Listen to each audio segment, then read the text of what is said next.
Good morning, and it's my great pleasure to welcome you at the 7th annual conference, London Conference on Belarusian Studies.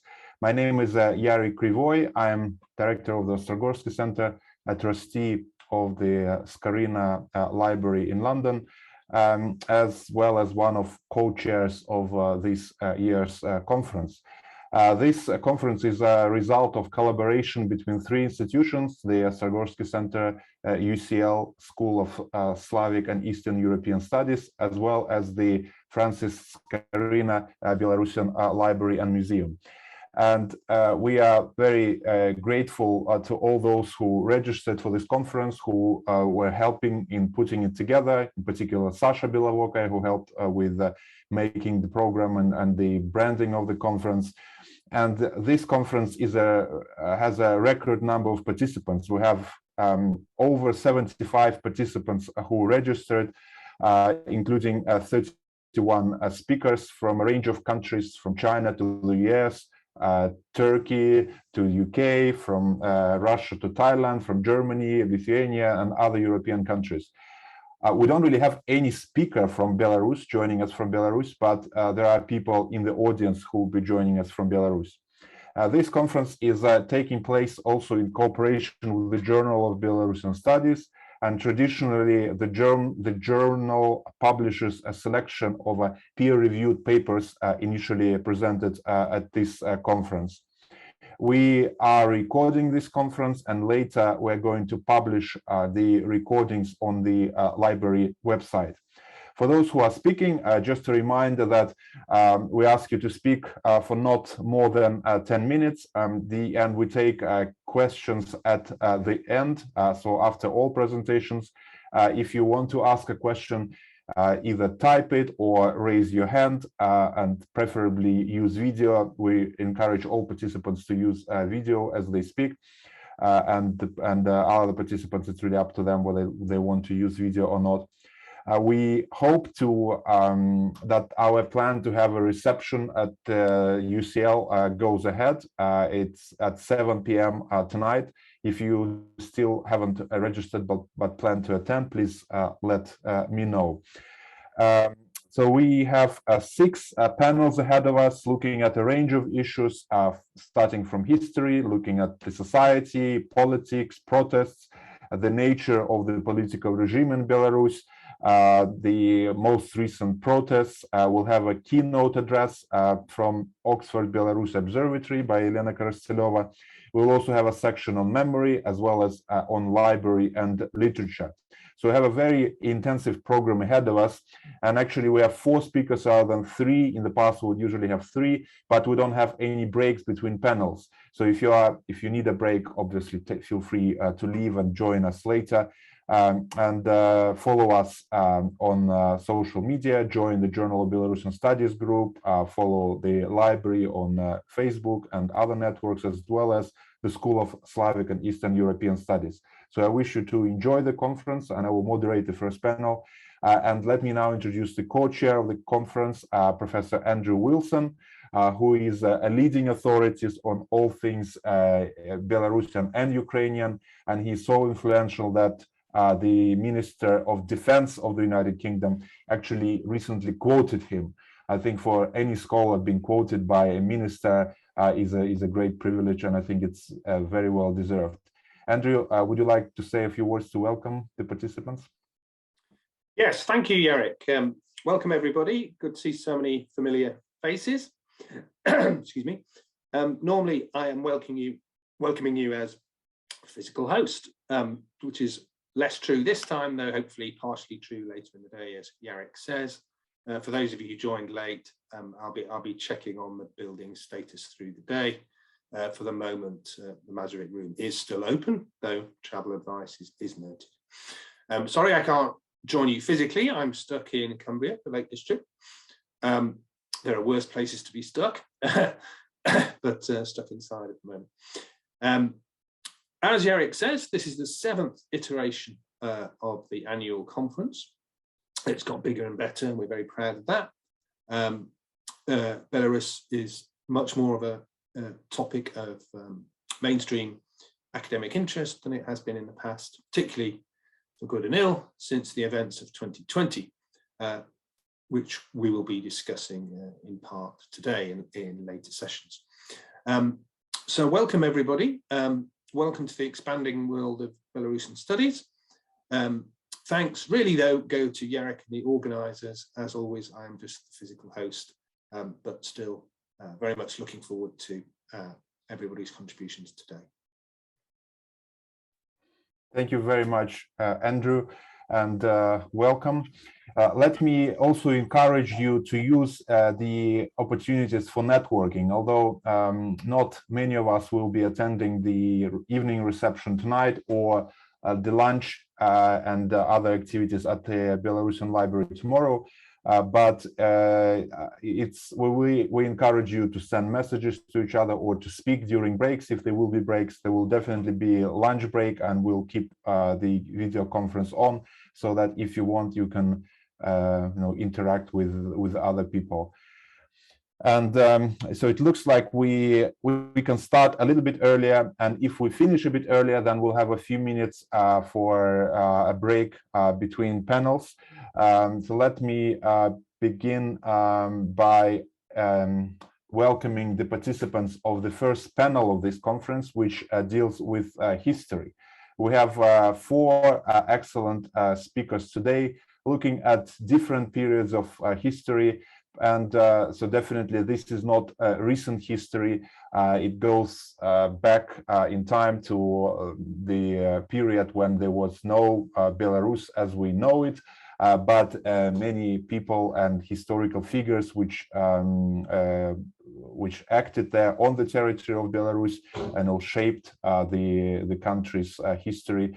And we have two speakers from Lithuania, one speaker from Russia, and one speaker from Hungary.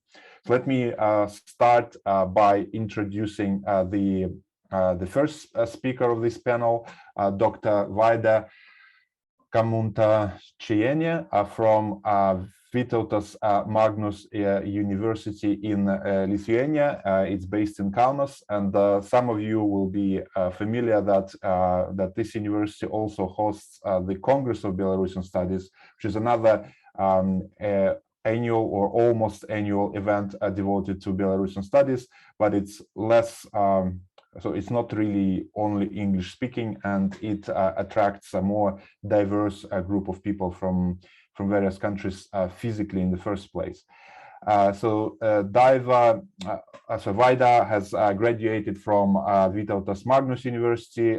She had a number of internships, including at Central European University, at Polish Institute of History in Warsaw, and also in Minsk.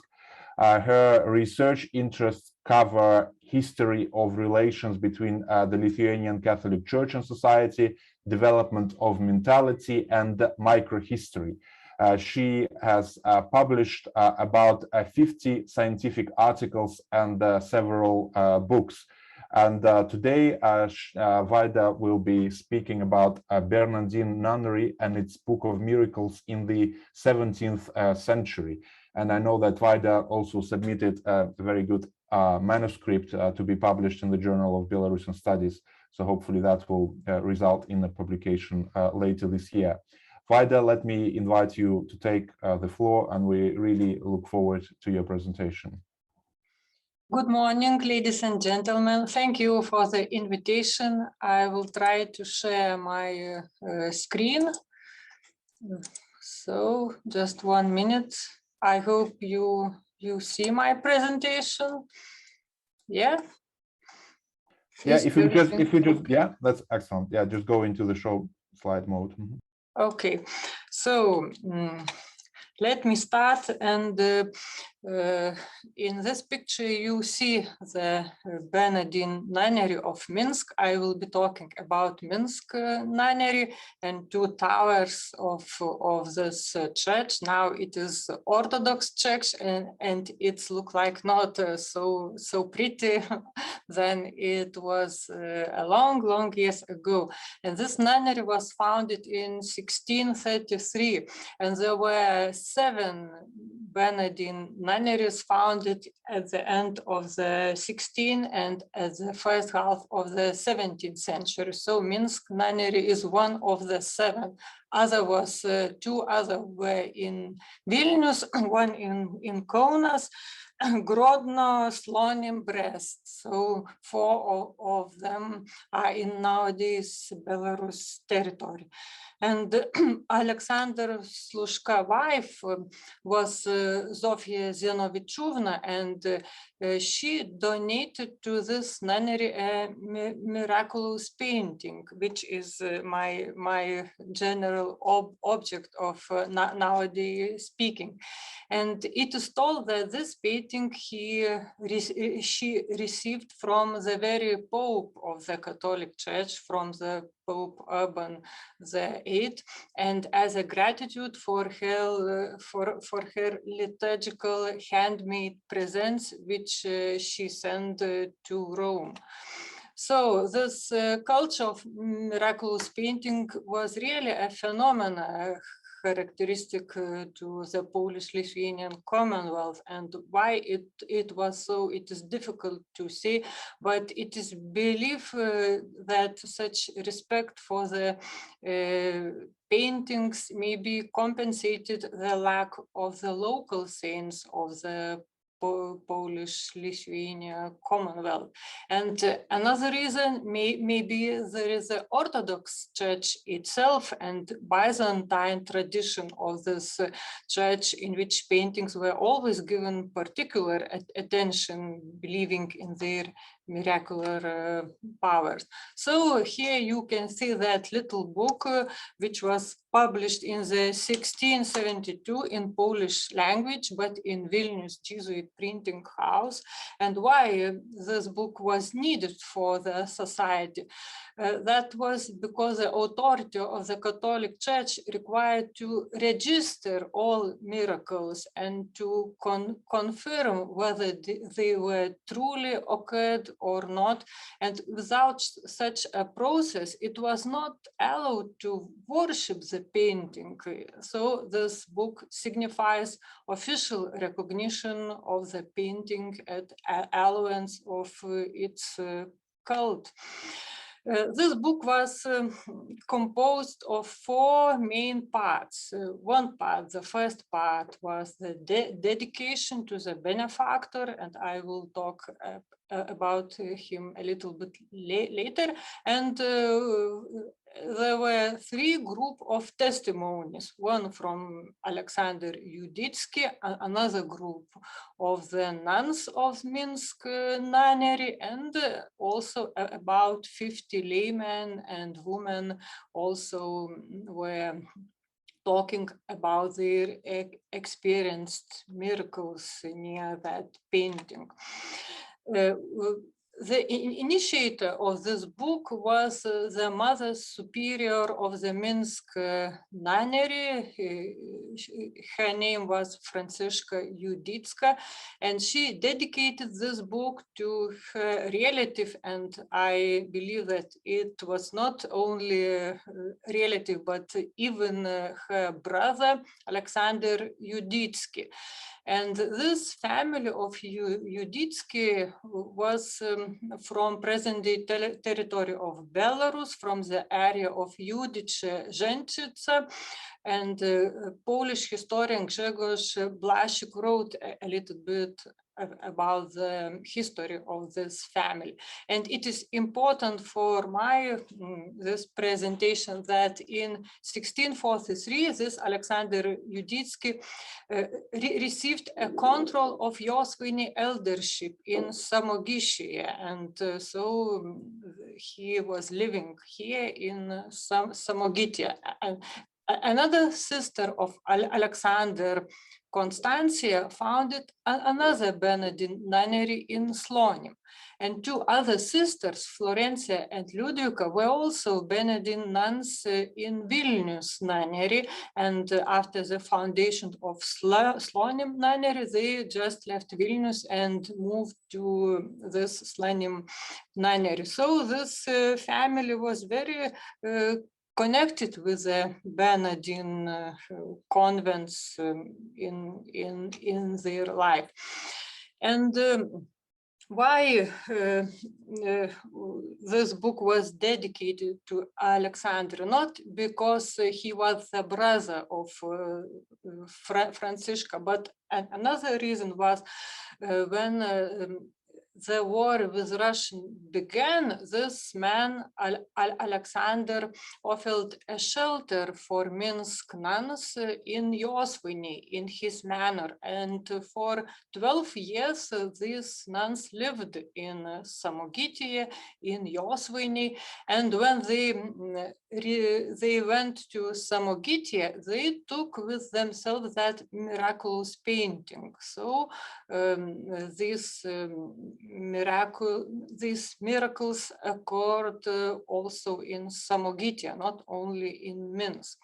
And this book was decorated with a coat of arms of Alexander Yuditsky, and it's rather great amount of information about Alexander, and its rhetorical figures and Francisca acknowledge the merits of Yuditsky political and military activities, because he helped to deliberate Samogitia from Sweden, which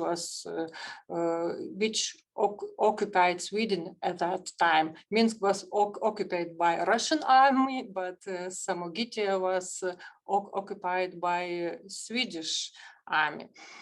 And another thing, what did Alexander Yuditsky? He made a copy of this Minsk miracle image, and that copy of this image now hangs in Yosviny parochial church. Another copy of this Minsk miraculous painting was made by Leon Tarasevich, and that was a graphic copy, copper engraving. And when the Minsk nunnery was closed in the 19th century, this Minsk miraculous painting is disappeared. But we have these two copies, which you can see in this slide. On the left, you can see Tarasevich engraving made from copper, and on the right, you can see that painting, which hangs now in Yosviny parochial church. So as you can see, they are very similar, and it is true that they are made from the same painting, that from Minsk painting. It is very important that this book mentions 16 Minsk Bernardine nuns. So it is very important for the investigation of the composition of this nunnery, because from other sources we know only 3 of these nuns, and without this book the names of others nuns will remain unknown. And you here see the list of the whole nuns, and you see here 2 Yuditska. It is Francisca Yuditska and Katarzyna Yuditska. That means another sister of Francisca was also Bernardine nun. So 2 Yuditska were in Vilnius nunnery, later in Slonim nunnery, and 2 another were in Minsk nunnery. And a lot of miracles occurred in this nunnery. I tried to count them and to write them in one list. And they were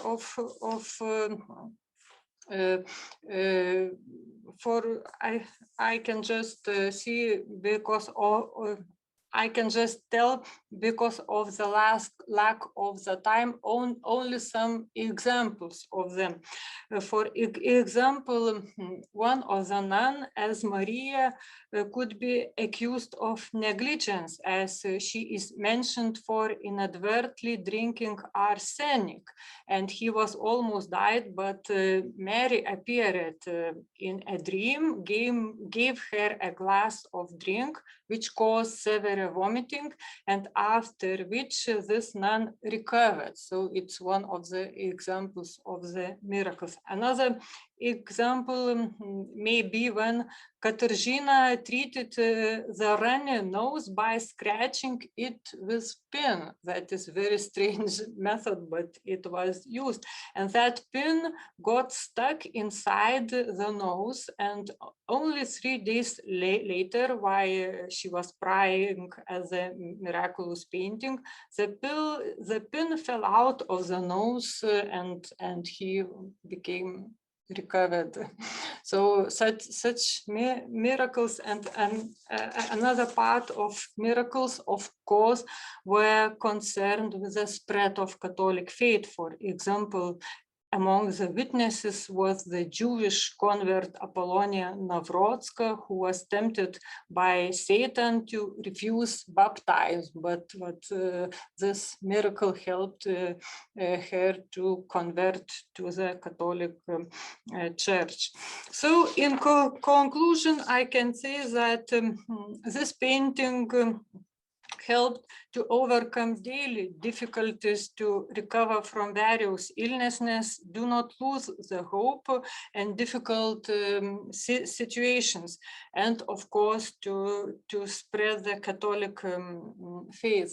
And such books were rather popular phenomena in the 17th century, but only small part of them were printed, and another books were only in the written format, and so only smart part of them reach nowadays. And such books are a great source to understand the mentality of the Baroque epoch. So thank you. Thank you very much, Vaida, for your very interesting presentation. And it reminds us that in that period, during that period, there were no borders as we know them now, and it was easy for people to move from one country or one city to another city, and there was a lot of cultural cross-proliferation and very different times, very interesting period to study. Let me now introduce Dr. Anastasia Preobrazhenskaya from Vinogradov Russian Language Institute of the Russian Academy of Science. Anastasia is a candidate of philological sciences. She's secretary of the scientific council of the institute, as I understand, and her PhD dissertation, as I understand, was devoted to Simeon Polotsk, Simon of Polotsk, and today her presentation will be called as follows: Poet and the Tsar Court, Simeon of Polotsk in Moscow, 1663-1680. Anastasia, the floor is yours. Thank you very much. Hello everyone, and just give me a second to open my presentation. And feel free to use 15 minutes rather than 10. So okay, yeah. We have enough thank time. you. Okay, so can you see? Yeah, if you can move it to the slideshow view, then we'll see it even better. Okay, I think it is. It is already in the. No, it's not. No, I think no. If you go to the right bottom corner, there is a button which you can press, and then it should be. This. So we can, yeah, now it's excellent. Thank you. Okay. Yeah. Okay. Well, then yes. Okay. So I have a co-author for my talk. It's Alexander Lavrentyuk, but he unfortunately he wasn't able to be present today. So I'm going to be speaking on behalf of him also.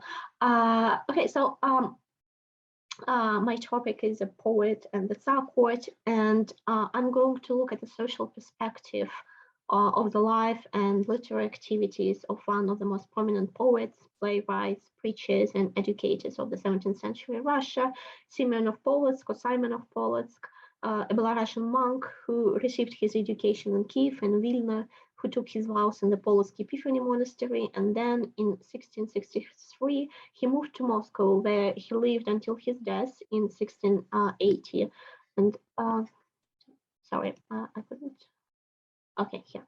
Yeah, okay, so here you see that his monument in Polotsk and his engraved portrait of the 19th century. So though Simeon's literary and intellectual legacy became a significant phenomenon for the cultural life of the Russian society and of the Eastern Slavia in general, no comprehensive biography of Simeon has ever been written, and his social status, his private life, his communication networks have mostly been outside of the scope of research, with some minor exceptions. And I'm interested in the social status which Simeon as a monk had at the Tsar court, at the Moscow Tsar court, and in the implications this status had for this literary activities. Since the Muscovite society of the time did not reserve a place for an independent artist and independent poet, and didn't provide for monastics to be part of the court, Simeon's case seems quite unusual, quite unique, and thus deserves some research. In Moscow, Simeon led a life that in many ways differed greatly from a regular living that was customary to Muscovite monastics of the time and pretty much Christian monastics in general. For his Russian contemporaries, especially for official clerics, the very way in which Simeon organized his everyday life looked very different or even alien sometimes, and more or less modeled on the monastic living in the southwestern territories, on the territories of the modern Ukraine and Belarus. And thus, Simeon's way of living tended to be perceived as rather ambiguous and suspicious. He was even accused of being a Western Catholic or even a Unit. And this ambiguity and suspicion resulted from the contradiction between his monastic status, or rather the ideal image of this monastic status in Orthodox tradition, and the actual state of affairs, that is, the money Simeon owned, the house he possessed, and the way of freedom and writing and publishing and pretty much in all of his activities that he enjoyed. In fact, these attitudes did have some reasons underlying them. And first of all, up to the end of his life, Simeon was just a regular priest monk, so a monk with the right to perform liturgical service, but he never aspired to achieve and never achieved any posts within the church hierarchy. So he never was an abbot, a prior of the monastery, or something of the kind. And nevertheless, his position at the Moscow Society, and especially at the Tsar court, was quite prominent and thus unusual. And for example, his his colleague or fellow writer, Epiphanes Slavonetsky, he never had anything of the kind. Second is Simeon's relationship with the Moscow monastery where he lived. This is the Ikonospassky monastery in the picture of the end of the 19th century. As the tradition has it, any monk is closely connected to the monastery where he labors every day. Monks dwelling in a modest cell, a meal only shared with the priory, and the ideal life in that is in poverty. And to have any dishes of food in the cell was usually forbidden. To earn personal money was believed to be a great sin, and so on. However, what we know of Simeon's life is quite opposite. For example, we know that he had a lot of possessions, and here there are some excerpts from his last will, and you can see how many things he owned.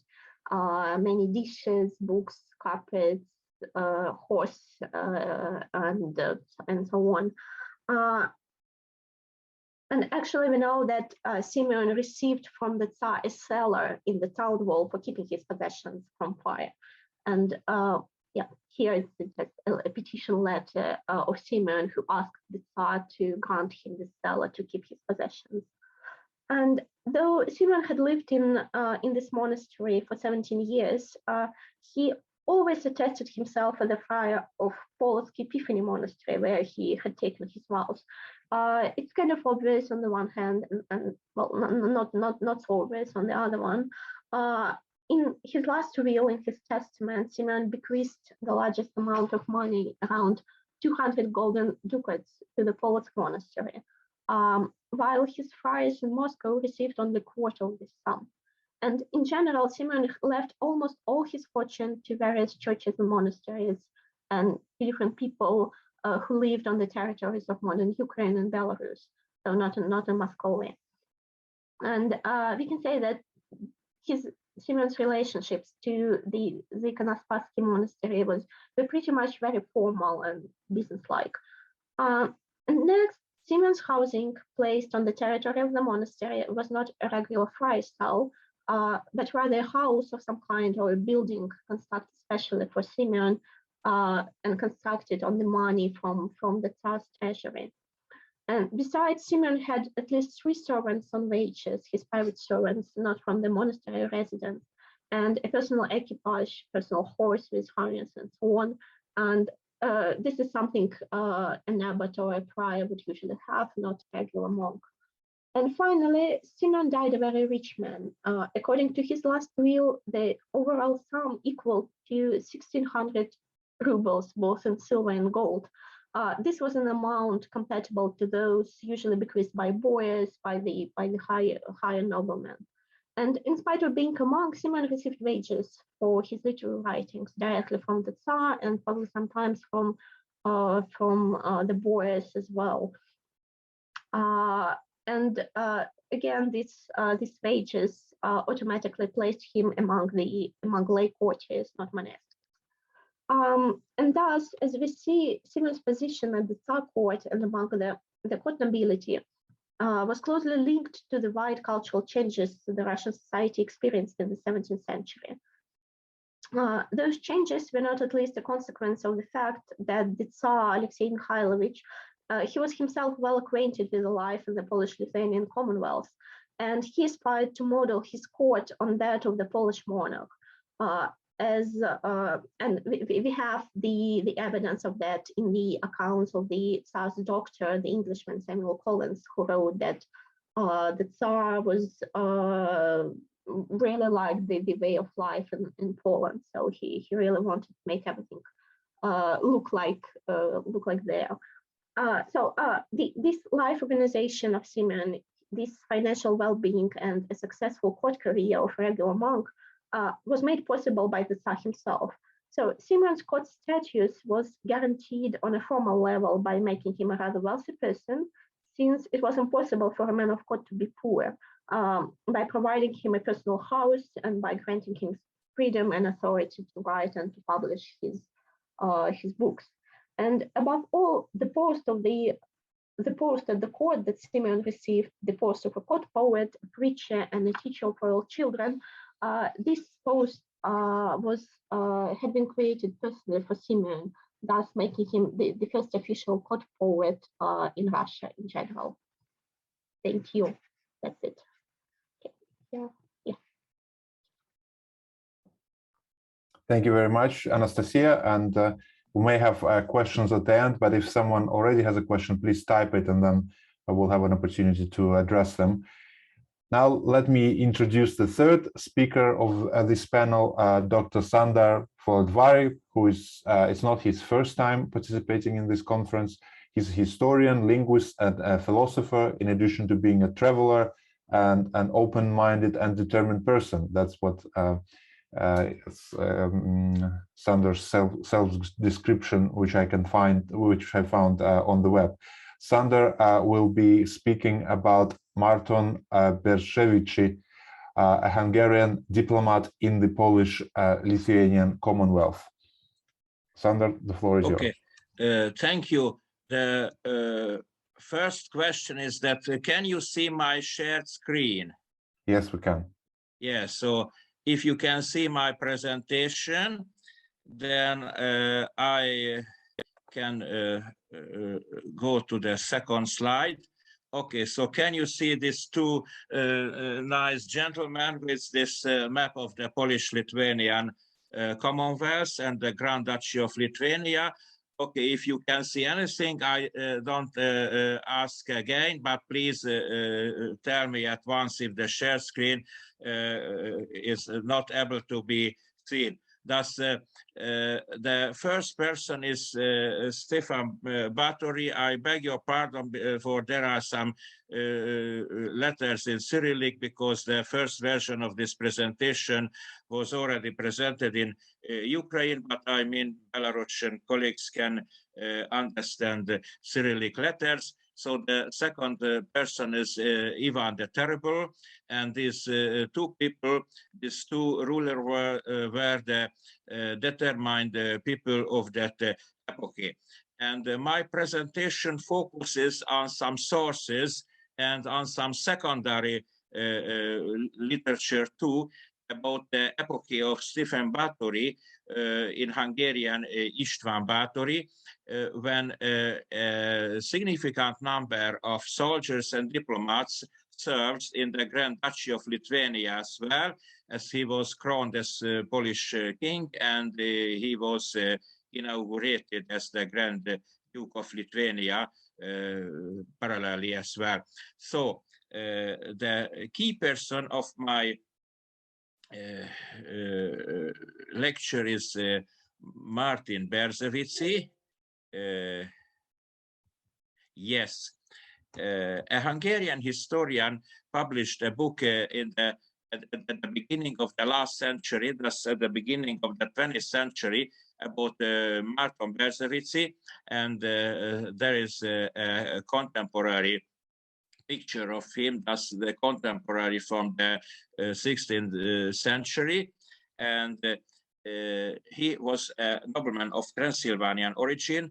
His family was of German origin, and they were relatively rich. They had some castles, towns, and villages, and lands, of course, in the North Hungary. And when Stefan Báthory was elected as a king of Poland in the 1562, then Berzeviczy served as a diplomat to Báthory. Before this, he served as at the Habsburg Chancellery in Vienna.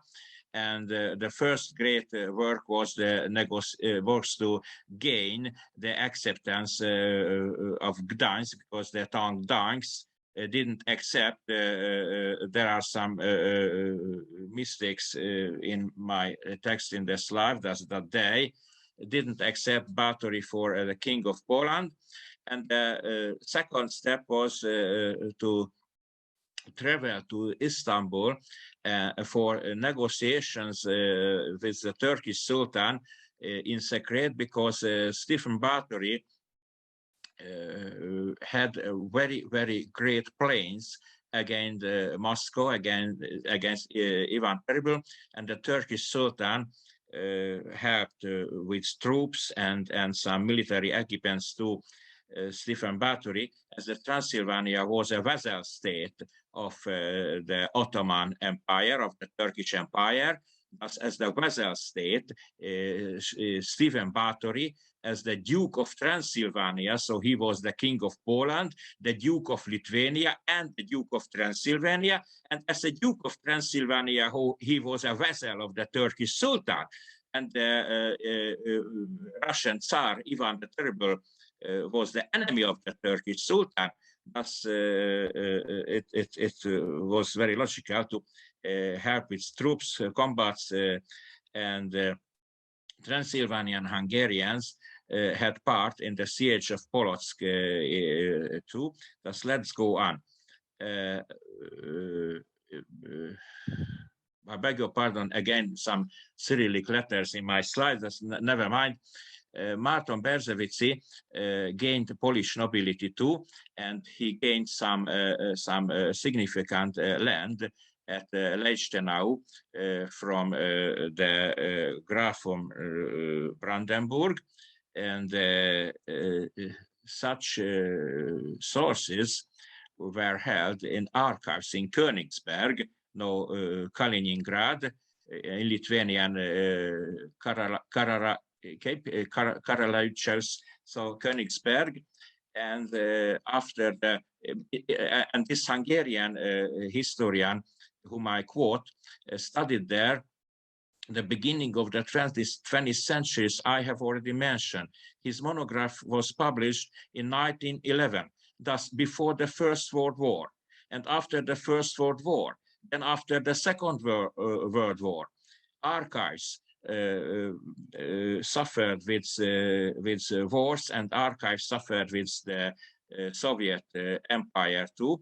Thus, in Hungarian sources and published in Hungarian monographs, we can find some sources were still available, accessible before. So, and the second significant source is a book was held in a Transylvanian library of Graf Teleki, who established a library in Transylvania about campaigns against Ivan the Terrible. There is a typing mistake, terrible, okay. Thus, about the siege of Polotsk too. And this author mentions Ivan the Terrible as the Duke of Muscovy, not the Tsar of Muscovy, the Duke of Muscovy. And at the siege of Polotsk, so it's full of typing mistakes, my text, that never mind. The siege of Polotsk, we can know about 23 names of military leaders, but not combats, but military leaders of Hungarian origin from Transylvania. Then 372 combats and 96 combats with horses. And another author elaborated these sources in a Hungarian article under the title Hungarian Soldiers in War of Stephen Báthory in the Time of Wars with Muscovy.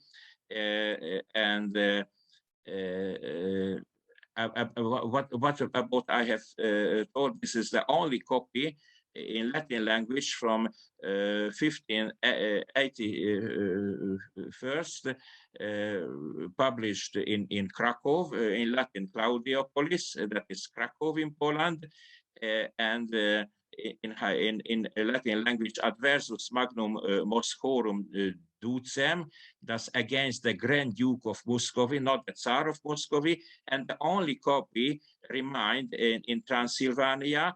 And then Polish colleagues gained the copied copy from Transylvania to Krakow, and lately it was published in a critical edition by the Hungarian Academy of Sciences. Thus, the aim of my modest lecture is to pay attention to the Hungarian sources about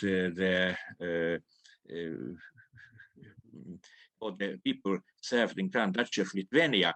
And I wanted to pay attention to the works of a Lithuanian colleague, Raimonda Ragauskiene, who published significant works about Hungarians in the Grand Duchy of Lithuania in the epoch of Stephen Báthory. And Raimonda Ragauskiene worked in Lithuanian archives and on the basis of the Lithuanian metrics, the Lithuanian chronicles named metrics, you know well, but she doesn't understand Hungarian language. She visited the Department of East Slavonic and Baltic Philology in Budapest, in Hungary, and she read a lecture of hers in Hungary too, in Lithuanian and in English. And I asked her what kind of sources she consulted, and she consulted all the archives accessible in recent Lithuania. Thus, she couldn't consult those archives were already destroyed or suffered some experiences during the Soviet epoch, and she couldn't consult those Hungarian papers and monographs were published 100 years ago from the pens of those Hungarian historians who still could research in those archives in Königsberg and in Poland, which were lately a bit ruined. Thus, I mean that works of this very established Lithuanian colleague Raimonda Ragauskiene can be completed with sources and published papers in Hungarian too. Thus, last but not least, that and this is the last slide I wanted to present because we have a limited time. That book I told you had been existing only in a single copy and was published in a critical edition by the Hungarian Academy of Sciences about the wars of Stephen Báthory against the Muscovian Duke, Ivan the Terrible, was written from the pen of a physician who works as a vice chancellor of Transylvania in Krakow in Poland, where the very chancellor, the chief chancellor, was that Marton Berzeviczy, about whom I'm speaking now. As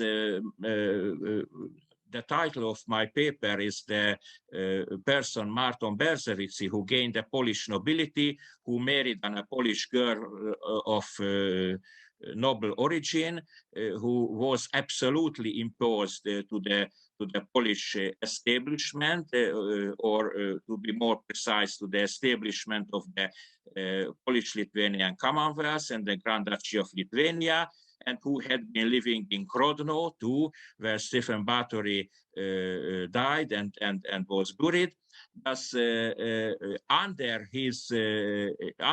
his hands, some other Hungarian people served in Poland, because the Chancellery of Transylvania was moved to Poland, to Krakow, because the Grand Duke of Transylvania, Stephen Báthory, was elected for the King of Poland. Thus, he moved his Transylvanian Chancellery to Poland.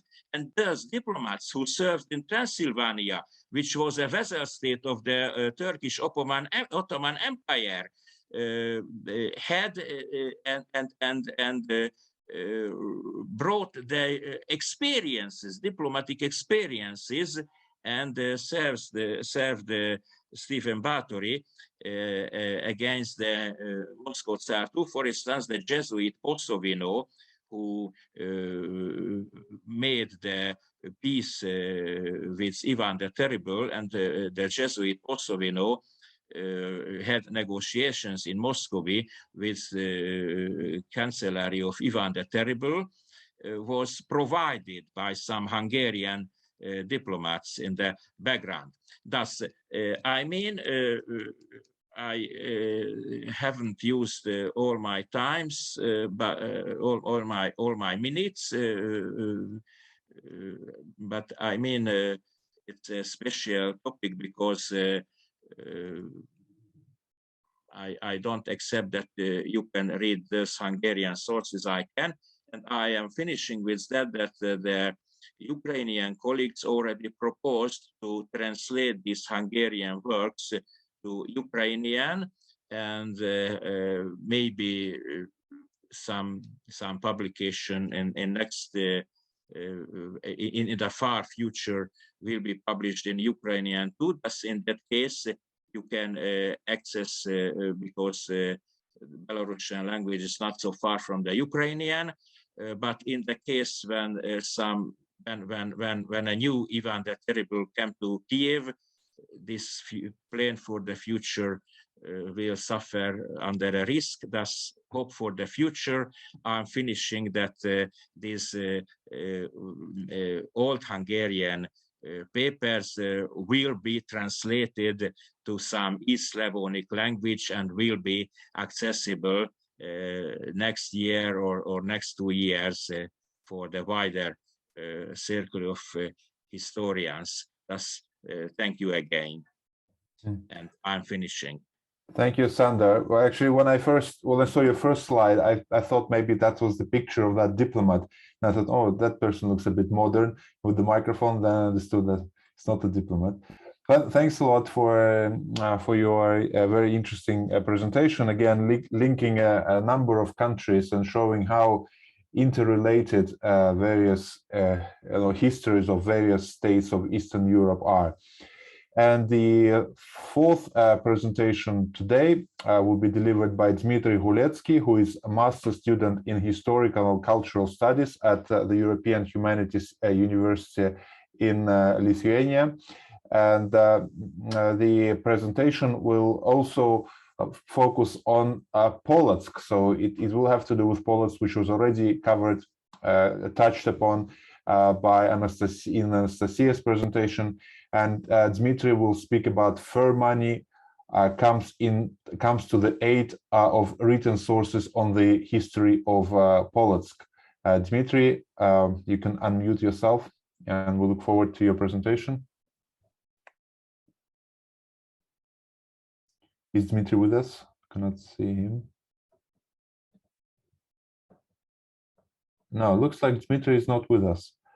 So that means that we have more time for questions because we have, well, like around 20 minutes left, and that we may actually have a break in between panels if there will be not enough questions. So if you have questions, please raise your hand or type your question in the chat box. And I have one question for Vaida and for Anastasia.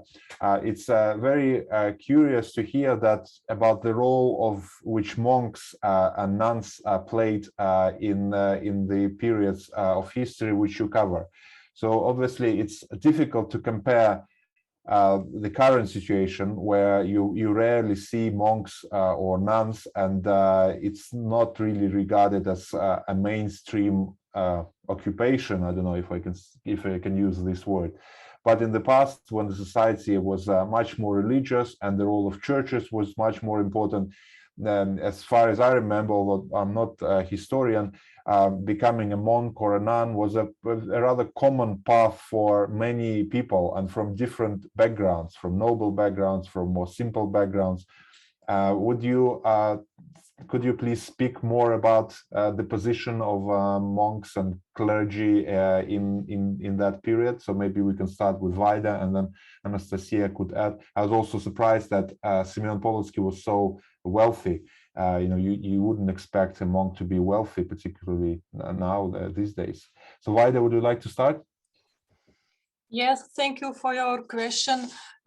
What can I say?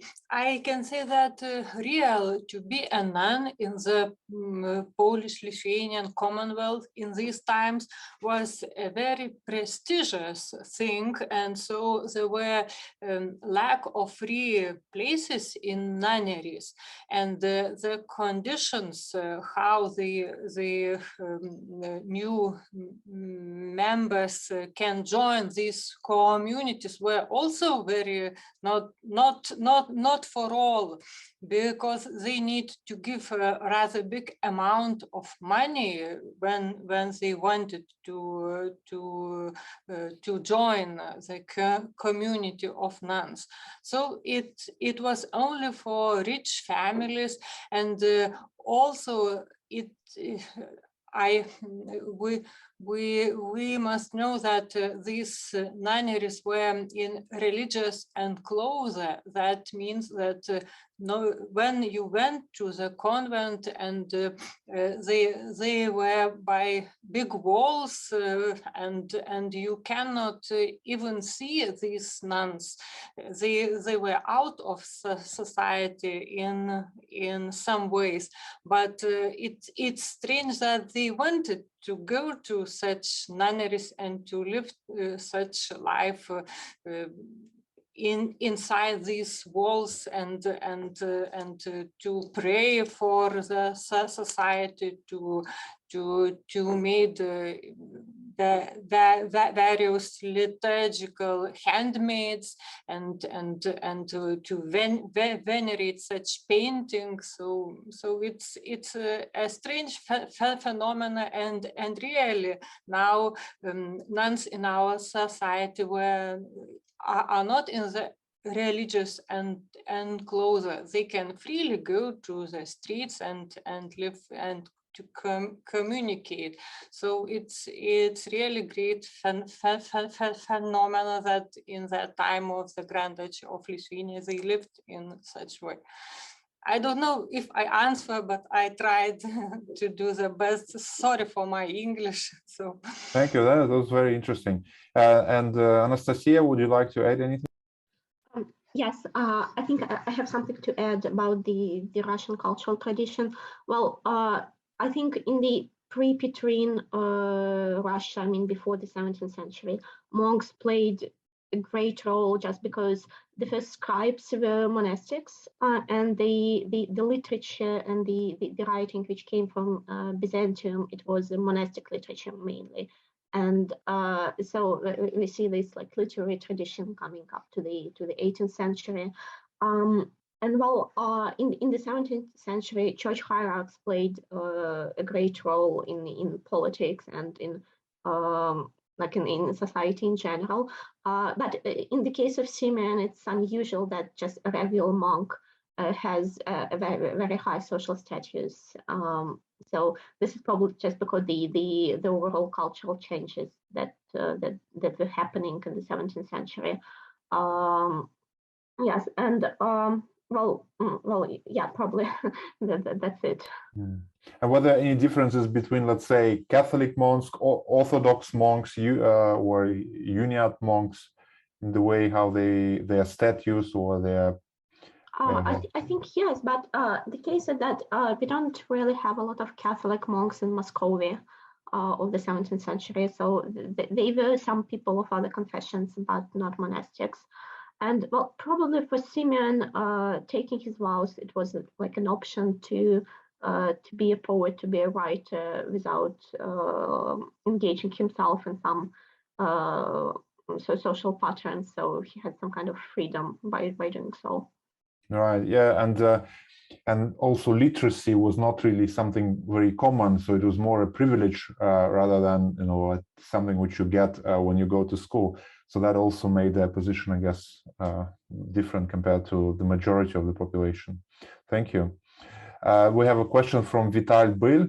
Vital, do you want to unmute yourself and maybe show your video? Thank you.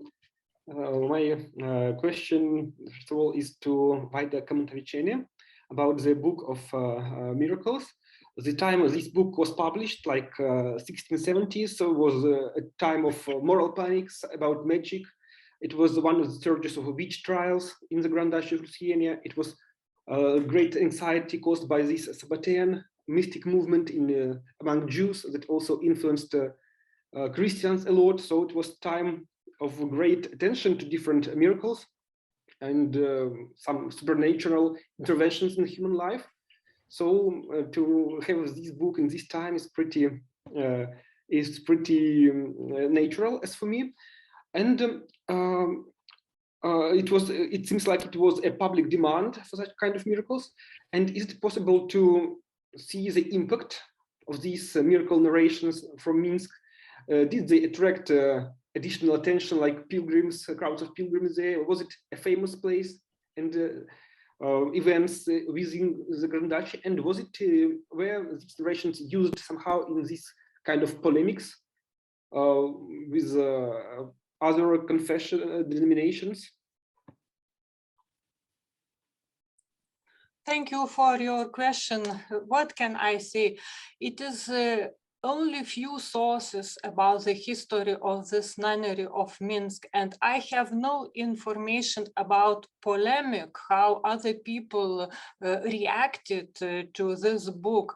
But in the Catholic Church, what I can say about the Catholic Church, that it was very authoritative at that time, and it was only when the war with Russia, with Orthodox Russia, was ended, and so these tensions were because of the war, because of the devastation from the Russian army in that territory, and that was a very good ground for the Catholic Church to implement its authority on all the population, and to strengthen the Union Church, to strengthen the Catholic Church. And I will see to this problem from this point of view. That was the good time for the Catholic Church to show their strength, as the state also supported this Catholic Church, and such books are as a declaration from the Catholic Church of its power, and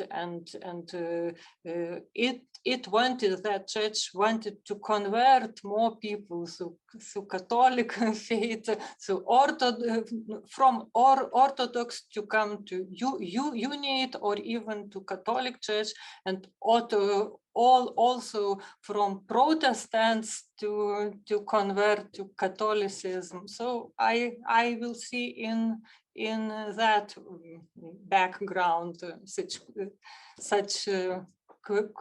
question. Thank you. So.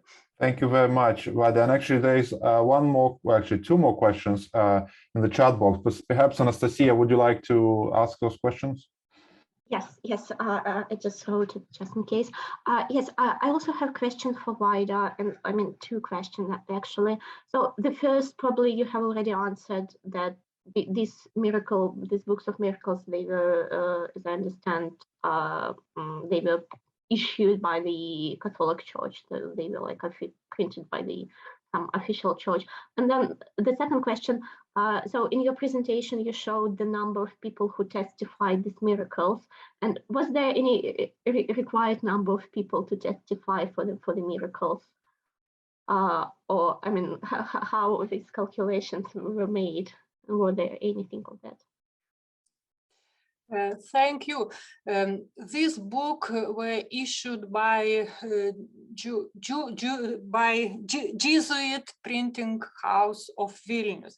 That means that Catholic authority was very interested in that. But who gave the money? It is not written in that book. But as I understand, that was from the nuns. The money came for the publication. Minsk, Nunnery must pay for this.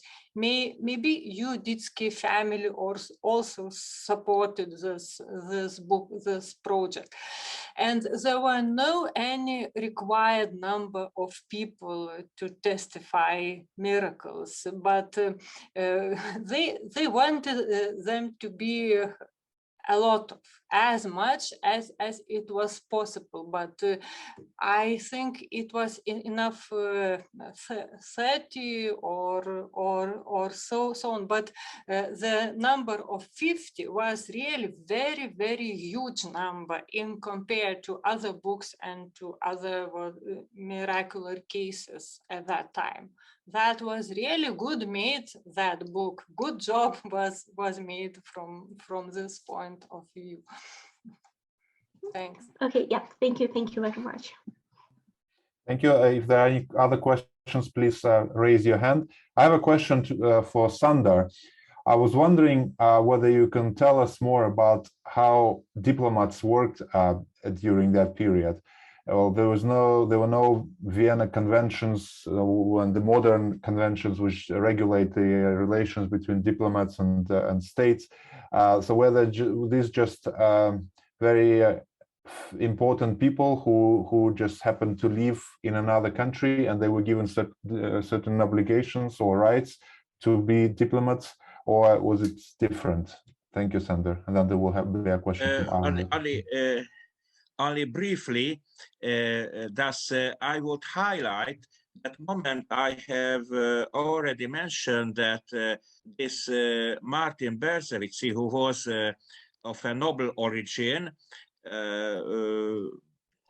took some negotiations, continued some negotiations in secret in Istanbul with the Turkish Sultan. Thus, he represented the King of Poland and Grand Duke of Lithuania.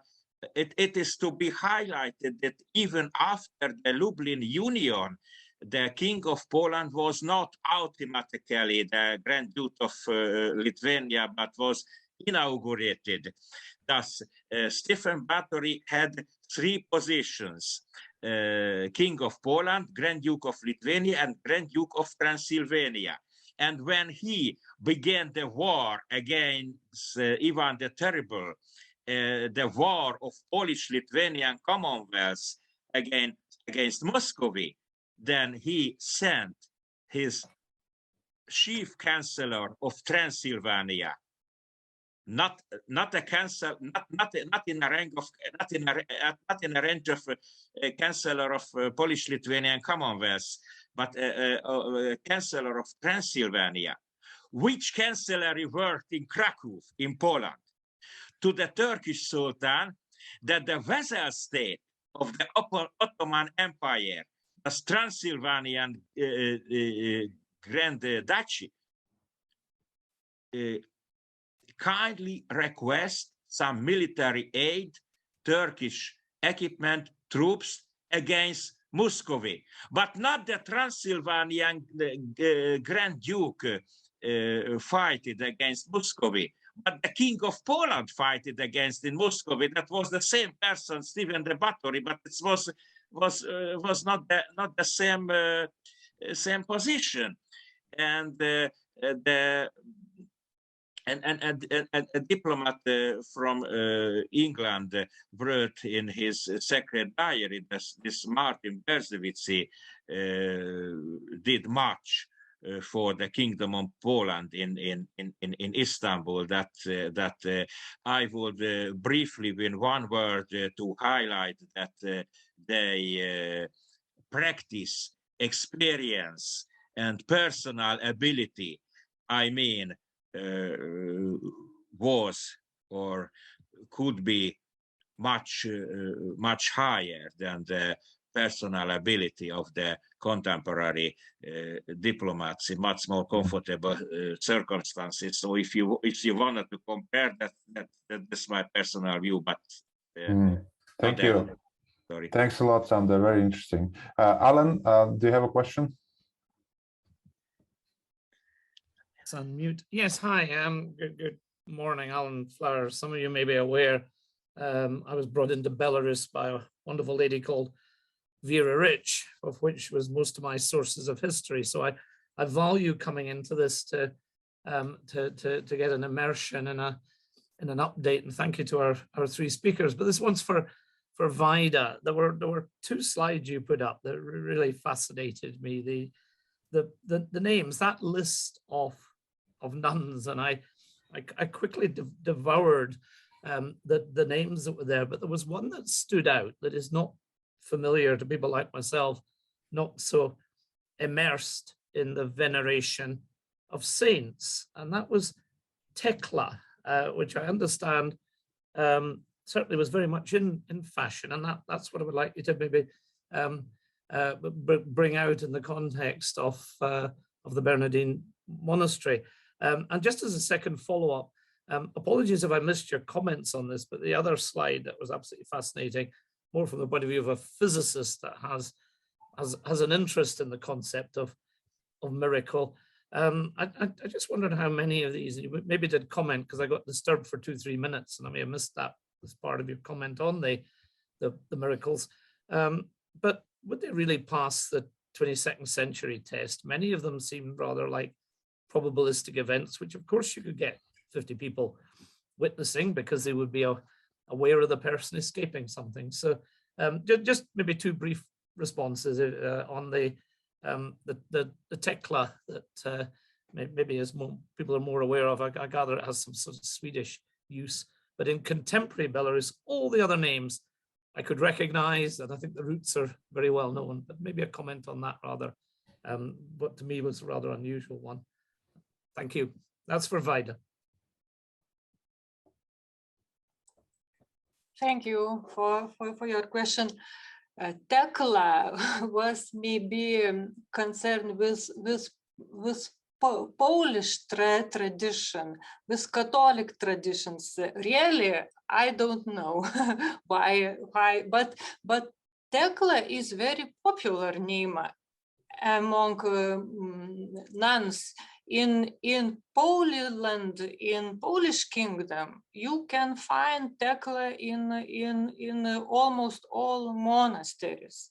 Is not such unknown thing. So, but why Tekla? I really don't know. It is name of the saint Tekla, and we need to read more about this girl Tekla as a saint. Why it was popular among nuns. Thanks. Thank you very much. And we have another question, which comes from Sándor. Sándor, would you like to ask your question? Yes, because there were some evaluations from the Orthodoxy, from the representatives of the Orthodoxy in Moscow, that the Orthodoxy in the Grand Duchy of Lithuania was a bit different, and later in the 19th century, for instance, Karamzin, Pogodin, and some other Russian historians evaluated the whole history of the Orthodoxy in the Polish-Lithuanian Commonwealth, especially in Grand Duchy of Lithuania, as a different orthodoxy from the Moscow Orthodoxy. Thus, can we contribute something on the ground of Simeon Polotski's oeuvre to these problems, if we can? Okay, thank you for the question. This is really an interesting question. This is a really interesting problem. But the case is that we don't know much about the relationships of Simeon to to the churches and monasteries in the Grand Duchy of Lithuania. We know that he had some contacts with people living there, with his family, his relatives, some other people, but we don't have the exact sources. We don't have like letters or something, so we can just speculate that he had some relationships for certain, but we don't know how exactly it was all organized. And if talking about the differences between the Orthodoxy in Moscow and in the Great Duchy of Lithuania, that's right, that this Orthodoxy was different in several ways. And in Simeon's works, probably in his sermons, we can see this difference, probably in the way how he treats patristic sources, for example, because he quotes oftenly the Western patristics, which were not really venerated in Moscow, and like, for example, Saint Augustine or Saint Jerome. They were known in Russia, in the Russian Orthodox tradition, but they were not venerated. They were not to believe to be saints. They were not to believe to be authoritative figures. But Simeon uses them and quotes them. And also there are some small differences in rituals also. I mean, in the way the Simeon describes these rituals, but these are like very tiny things. So so probably that's it. That's all that I can say on the topic. I hope I answered your question. Thank you. Thank you very much, Anastasia. Are there any other questions? I assume that Dmitry hasn't joined us, the fourth panelist. If there are no further questions, I would like to remind you that if you plan to attend the reception tonight, then complete the form. I shared the link on the chat. With that, let me thank all the panelists for a very interesting panel, and the conference will continue at 11:30. Now feel free to have a cup of tea or coffee and then join us at 11:30. We will have a very interesting panel with speakers from China, Czech Republic, and Germany, looking at society and politics in Belarus. Thank you very much, and see you soon.